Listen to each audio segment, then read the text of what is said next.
This really felt like the best series the Red Sox have played so far this year.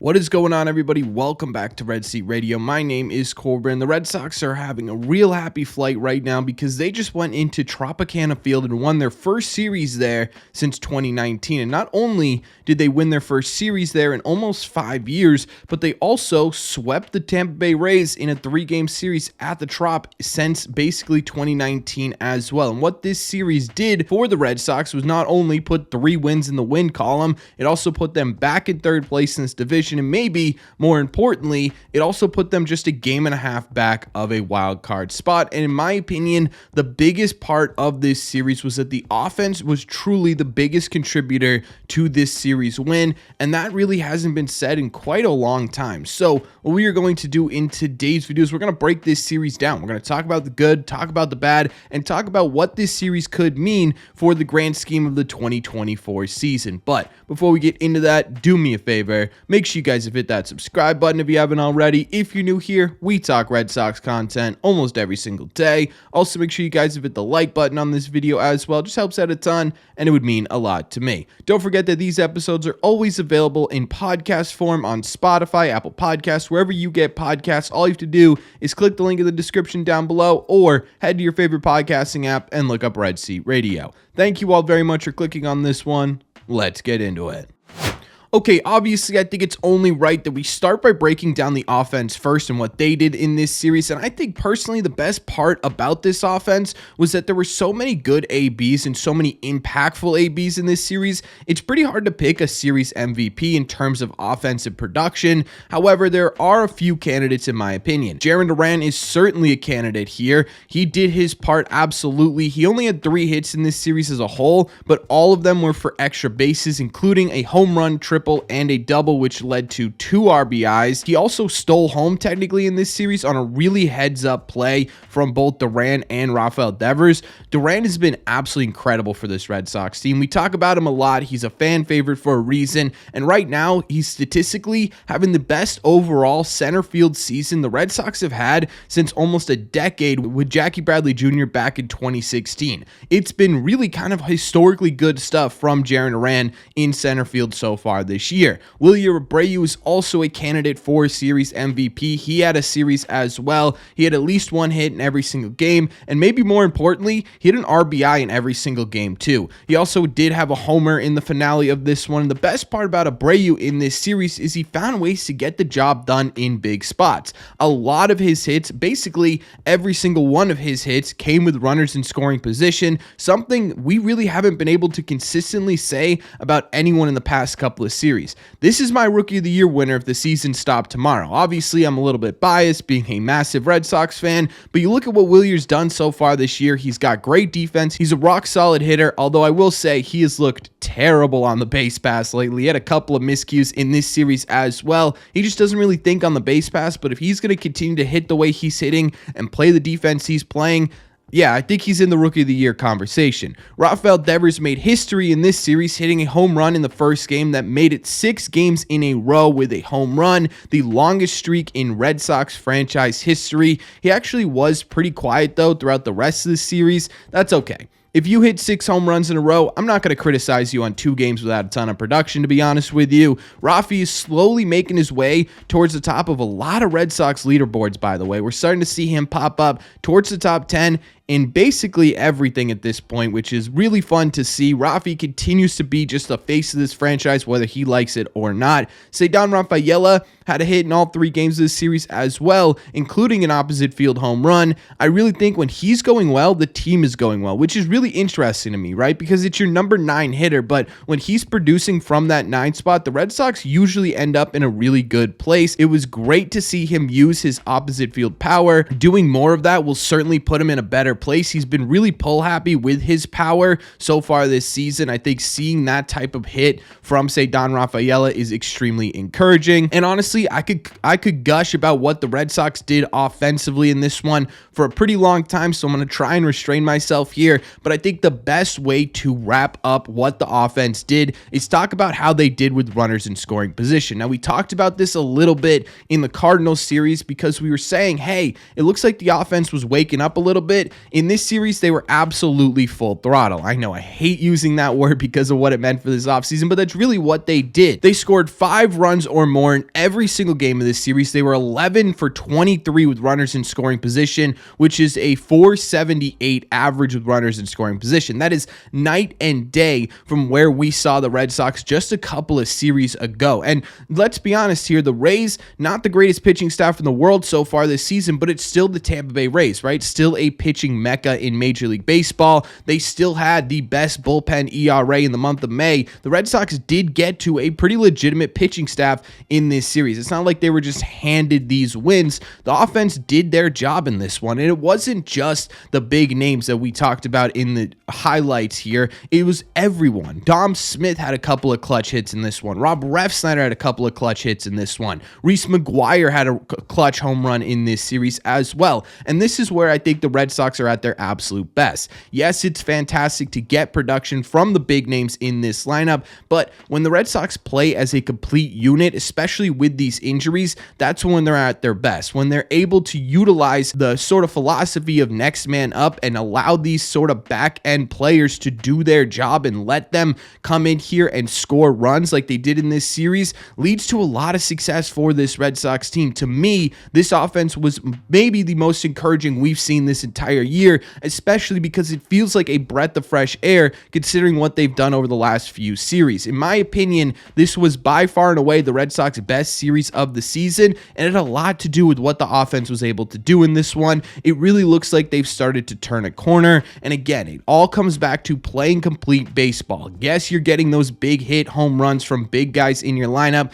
but you're getting a lot of bloop singles that are leading to runs, a lot of hard hit ground balls up the middle that are leading to runs, and to me, that's almost as important as the big guys showing up. Right now, I think we'll see if this offense really did get going or if they had a good series, but all encouraging signs from what the offense did in this one. As for the pitching in this series from a starter position, it went really, really well. Tanner Houck continues to dominate. It is sort of becoming an every 5-day occurrence at this point. He went 7 innings, allowing just 2 hits, 1 walk, 0 earned, and he struck out 5. We say it all the time, but I'm dead serious when I say Tanner Houck is the ace of the Boston Red Sox right now. And he's not just the ace of the Boston Red Sox, he's one of the best pitchers in the entire sport. He continues to be flat out dominant basically every time he's out there. This game brought his ERA back down to under 2, sitting at 1.94. He continues this for another month, I think we start talking about whether or not he should be starting the All-Star game, let alone should be towards the top of Cy Young voting. I mean, just so much fantastic stuff coming from Tanner Houck. Cooper Criswell had a rocky first inning where he allowed 2 earned runs basically right off the bat, but after that, he shut the Rays down for a final stat line of 2 earned, 6 hits, a walk, and 6 strikeouts. It was also, I believe, the longest start of Cooper Criswell's career where he went 5 1/3 innings on just 79 pitches. Again, he was flat out dominant basically outside of that first inning. He continues to be exactly what the doctor ordered in the 5 spot of this rotation. With Whitlock possibly out for the rest of the year, his performance is going to be even more important to the Red Sox success than it has been so far this season, and luckily, right now, he appears to be up for the challenge. What I would like to see from Cooper Criswell is him start to go deeper into games, and I'm assuming this has a lot to do with the Red Sox plan for him. I would assume they probably don't want to overexpose him, especially now that he's probably going to be in their rotation for a while, but if he's going to be in here for the rest of the year, I'd love to see them stretch him out a little bit. Bayo, like Criswell, had a rocky start in game 3 with 3 earned in the second inning, but outside of that, he really settled in. Honestly, in this start, especially the beginning, the command was flat out off in the first couple of frames. He walked 4 batters, allowing 4 hits, but again, he settled down. He struck out 6 over 6 innings, not allowing any other damage. I think what we're seeing from Bayo are true adjustments here. And what I mean by that is this is his second full year in Major League Baseball. Teams now officially have a book on him, right? They have a true approach as to to how to go about his start of a game. This is really the only pitcher right now, basically outside of Nick Pivetta, that has a true full book about them, and Bello's trying to learn how to adjust to that. Teams know how to approach him now, and he's got to basically start making in-game adjustments to be able to still compete, and that's exactly what we saw in this game. I think obviously there's still a ways to go in order to get him to his full potential here, but in my opinion, it was still really encouraging to see Bello essentially make inning-to-inning adjustments. He really did not have a feel for any of his pitches in the first couple of innings. He continued to lead balls over the plate like he had done in the Cardinals series, and he just simply did not have his command. However, he was able to make an adjustment, come out there, and still give the Red Sox a really great chance to win this baseball game, and that's exactly what they did. I'm happy with what Bello did in this start. Would I prefer him to have better starts than this? Absolutely, but I think in all, we take a look at this start, and there's really not a whole lot to complain about, especially with how he made his adjustments. As for the bullpen in this series, they were once again back to being really solid. There were only a couple of earned runs total in this series for the bullpen. It was Cam Boozer and Zach Kelly in the final game. Outside of that, the Red Sox bullpen looked night and day to what they did in the Cardinals series, which was a big help in sweeping this team, right? We saw in the Cardinals series what happens when the bullpen gives up a bunch of runs. You end up not really winning games. One thing I will say that I really loved about this bullpen in this series was that Justin Slayton came out after having a really rocky outing against the St. Louis Cardinals, came in and pitched 2 scoreless innings in this series, and to me, that's a really, really great sign. Overall, again, the bullpen looked much better than they did in their last series, and that was a huge part of why the Red Sox won this series. I also think a big reason here is because the defense was extremely solid. You had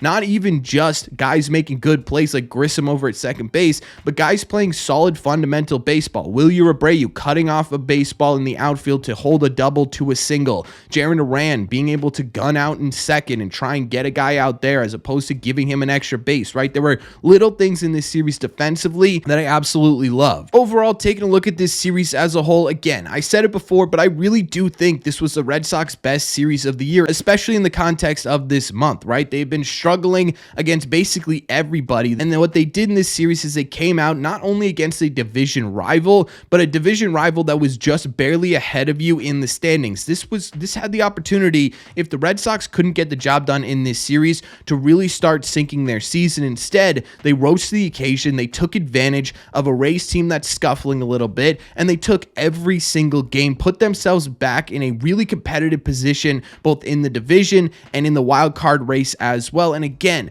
my biggest takeaway from this series was a complete team. It wasn't just a complete offense, it was a complete team. You got a complete offense, absolutely. Starting pitching that continues to be really solid, bullpen that continues to lock things down, and you had really good defense in this series. Honestly, it's hard to find another series in this entire year where the Red Sox played baseball like this. It could not have come at a better time, in my opinion, and especially the schedule is about to get real hard basically through the All-Star break. You have very little breaks in terms of opponents until you get to that All-Star break. So it's going to be really important for the Red Sox to play like a complete team. And I think it's really important that they came out in this series and were able to do that. I also think it's important because it shows these young guys, like we've said before when they've won big series, that, hey, you can do this, right? It helps with the confidence of this club as a whole. I mean, we're talking about a team that came off the field yesterday with Jarren Duran chanting sweep into the clubhouse and then blasting music. The vibes of this team need to be solid if they're going to compete over the next coming months, and that's exactly what happened in this series. I can't stress enough how important this series could be in the grand scheme of things because of what it does morale-wise for the rest of the team. I'm really happy they were able to do this, and I honestly couldn't think of a better way for this series to end. I'm really hoping that this is a complete turnaround we're about to see from the Boston Red Sox. I still think we're definitely going to see ups and downs throughout this year, especially because of how young this team is, but hopefully this is the start of an upswing and we start to see the Red Sox really put it together a bit here. But That's what it is. It's my opinion. So let me know in the comment section down below. What did you think of this series? What did you think of the good? What did you think of the bad? What did you think about the impact this could have on the 2024 season? Let me know all your thoughts on the latest Red Sox series in the comment section down below. As always, if you made it to the end of this video, do me a favor. Make sure you guys have hit that subscribe button if you haven't already. If you're new here, we talk Sox content almost every single day. Also, make sure you guys have hit the like button in this video as well. It just helps these videos a lot, and it would mean a lot to me. Thank you all very much for clicking on this one, and I will see you in the red seats.